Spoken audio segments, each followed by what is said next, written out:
இது ஃபர்ஸ்ட் மலேசியாவின் செய்திகள் உங்களுக்காக.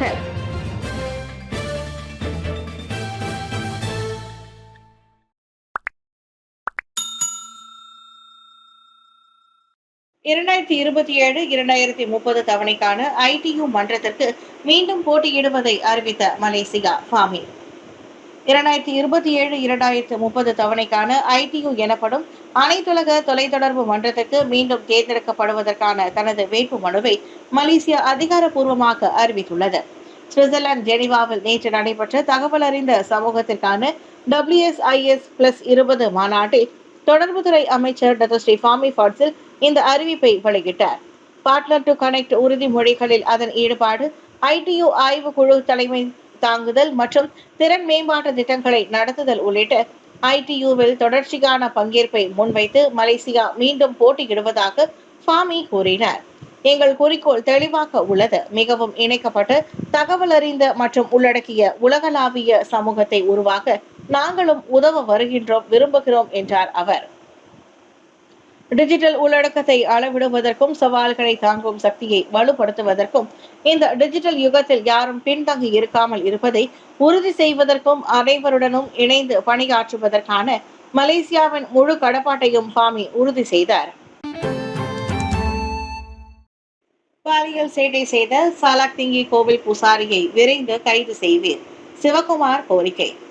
செபாங் மன்னர்பரு சாலாக்திங்கியில் கோவிலில் பெண் ஒருவரிடம் பாலியல் சேட்டையில் ஈடுபட்டுவிட்டு அங்கிருந்து தலைமறைவாகிவிட்ட பூசாரியின் செயலை கடுமையாக கருதுவதோடு சம்பந்தப்பட்ட ஆசாமியை விரைந்து கைது செய்து சட்டத்தின் முன் நிறுத்தும்படி மஹிமா தலைவர் டத்தோ என் சிவகுமார் போலீசிற்கு கோரிக்கை விடுத்துள்ளார். இந்த விவகாரம் எல்லை மீறியதாகவும் வழிபாட்டு தளத்தின் புனிதத்தை சீர்குலைத்துள்ளது. எந்த ஒரு கோவிலிலோ அல்லது வழிபாட்டு தளத்திலோ இதுபோன்ற விவகாரங்களை எதிர்த்து போராடுவதில் அதிகாரிகள் உறுதியாகவும் நியாயமாகவும் சமமாகவும் செயல்பட வேண்டும் என மலேசிய இந்து கோவில்கள் மன்றம் மற்றும் மலேசிய இந்து சமய சங்கங்களின் தலைவரான டாக்டர் என் சிவகுமார் வெளியிட்ட அறிக்கையில் தெரிவித்துள்ளார். இந்த விவகாரத்தில் நீதி மற்றும் சமத்துவம் நிலைநாட்டப்பட வேண்டும் என்பதை மஹிமா எப்போதும் உறுதி செய்கிறது. இதன் தொடர்பில் விசாரணை நடத்தப்பட்டு சம்பந்தப்பட்ட ஆசாமி நீதிமன்றத்திற்கு கொண்டு வரப்படவில்லை என பாதிக்கப்பட்டவர் உணர்ந்தால் அவருக்கு ஆலோசனை வழங்க தாம் தயாராக இருப்பதாகவும் சிவகுமார் கூறியுள்ளார். 13வது மலேசிய திட்டத்தின் கீழ் இந்தியர் மேம்பாட்டு நிதியை ஏற்படுத்த வேண்டும். MIET தலைவர் மனோகரன் மொட்டையன்.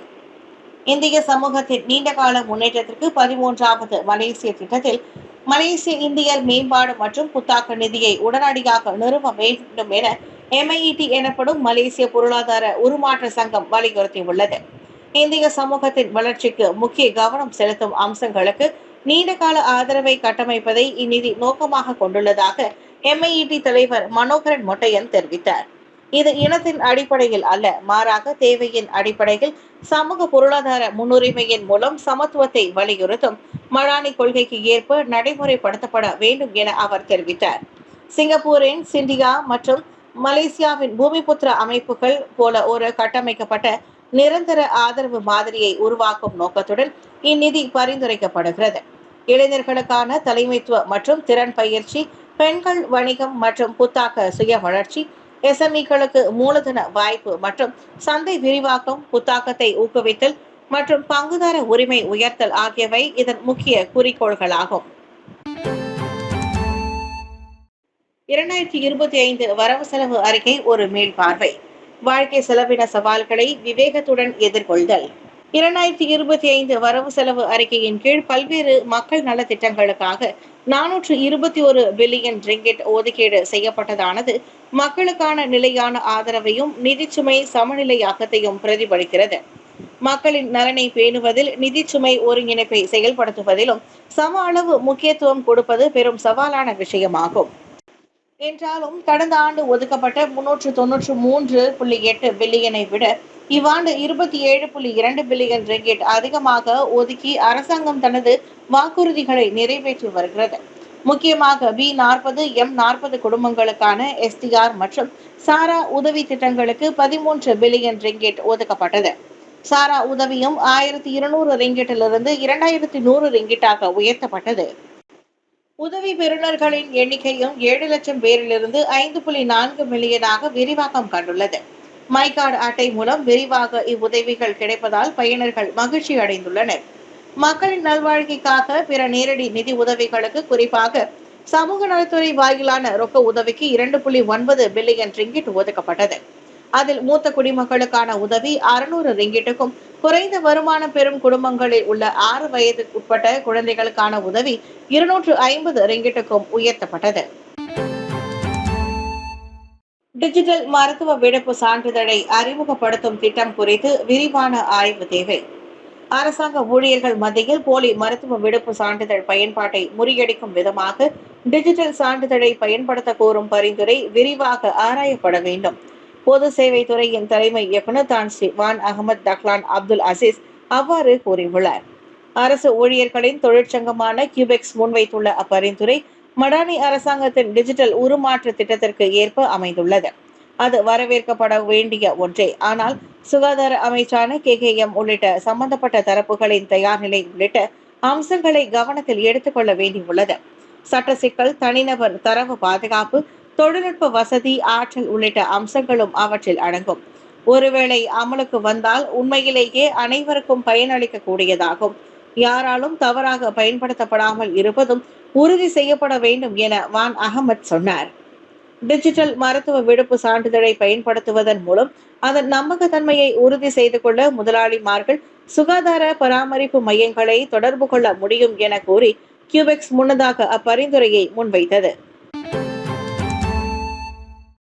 பேருந்து தடத்தை வழிமறித்தது தொடர்பில் 4 நபர்களிடம் போலீசார் வாக்குமூலம் பதிவு செய்தனர். ஞாயிற்றுக்கிழமை அன்று பேருந்துக்கான தடத்தை வழிமறித்த சம்பவம் தொடர்பில் 4 தனிப்பட்ட நபர்களிடம் விசாரணைக்கு உதவும் பொருட்டு போலீசார் வாக்குமூலம் பதிவு செய்தனர். அவர்களில் 3 சைக்கிளோட்டிகளும் ஒரு பேருந்து ஓட்டுநரும் அடங்குவர் என கோலஸ்லாம்பூர் மாவட்ட போலீஸ் தலைவர் அஷருடீன் தஜுடீன் தெரிவித்தார். இந்த சைக்கிளோட்ட கும்பலை சேர்ந்த 24 வயதுடைய உள்நாட்டு ஆடவர் ஒருவர் மாலை மணி 3:29 அளவில் கோலஸ்லாம்பூர் மாவட்ட போலீஸ் தலைமையகத்தில் புகார் செய்தார். விசாரணை அதிகாரியுடன் தொடர்பு கொண்ட பின் அவர் தாமாகவே போலீஸ் நிலையத்திற்கு வந்தார். அதே வேளையில் இச்சம்பவம் தொடர்பில் பேருந்து ஓட்டுநரும் போலீசில் புகார் செய்துள்ளார். விசாரணை தொடர்ந்து நடைபெற்று வருவதாக அஷருடீன் கூறினார். ஜாலான் கோலஸ்லாம்பூர் சிங்கப்பூர் சாலையின் 23வது கிலோமீட்டரில் பது ஆராங் எச்சரிக்கை விளக்கை தாண்டிய பின் சுங்கை புலோவுக்கு செல்லும் வழியில் இச்சம்பவம் நடந்ததாக இதற்கு முன்பு ஊடகங்களில் தகவல் வெளியாகியது. இவ்வாண்டு மலேசிய திரைப்படங்கள் 162.89 மில்லியன் வசூல். அமோக ஆதரவு குறித்து தியோனி சிங் மகிழ்ச்சி. இவ்வாண்டின் முதல் 6 மாதங்களில் வெளியான உள்ளூர் திரைப்படங்கள் பாக்ஸ் ஆபீஸில் வசூல் வேட்டை நடத்தியுள்ளது. ஜூன் 30 வரையில் மொத்தமாக 162.89 மில்லியன் ரிங்கிட்டை அவை வசூலித்துள்ளன. கடந்த 3 ஆண்டுகளில் பதிவான மிகப்பெரிய வசூல் இதுவாகும். 6 மாதங்களில் வெளியான 39 உள்ளூர் திரைப்படங்கள் மற்றும் இந்த வசூல் வேட்டைக்கு பங்களித்துள்ளதாக தொடர்புத்துறை துணை அமைச்சர் தியோனி சிங் தெரிவித்தார். குறிப்பாக அனிமேஷன்ஸ் படமான agent Ali the movie 2 June 30 வரை 55.2 மில்லியன் ரிங்கிட்டை வசூலித்தது. இதன் வழி அதிக வசூல் செய்த உள்ளூர் அனிமேஷன் திரைப்படமாகவும் இது வரலாறு படைத்தது. உள்ளூர் மட்டுமின்றி இந்தோனேஷியாவில் திரையீடு கண்ட முதல் வாரத்திலேயே அப்படம் 2 லட்சம் பார்வையாளர்களை ஈர்த்து மலேசியாவுக்கு பெருமை சேர்த்துள்ளது. 34வது மலேசிய திரைப்பட விழா குறித்து கோலாலம்பூரில் நடைபெற்ற செய்தியாளர் சந்திப்பில் துணை அமைச்சர் அவ்வாறு கூறினார். சிம்பாங் அம்பாட் அருள்மிகு ஸ்ரீ மீனாட்சி அம்மன் ஆலய மண்டப நிலம் வாங்குவதற்கான விருந்தோம்பல் 1,50,000 ரிங்கிட் நிதி திரண்டது. சிம்பாங் அம்பாட் அருள்மிகு ஸ்ரீ மீனாட்சி அம்மன் ஆலய மண்டப நிலம் வாங்குதலுக்கான விருந்தோம்பலில் 1,50,000 ரிங்கிட் நிதி திரண்டுள்ளது. வீடமைப்பு துறைக்கான பினாங்கு ஆட்சிக்குழு உறுப்பினர் டாக்டர் ஸ்ரீ எஸ் சுந்தர்ராஜு அந்த மகிழ்ச்சி செய்தியை அறிவித்தார். நன்கொடை திரட்டும் விருந்தோம்பல் நிகழ்ச்சியில் கலந்து கொண்டு பேசிய போது அவர் அவ்வாறு சொன்னார்.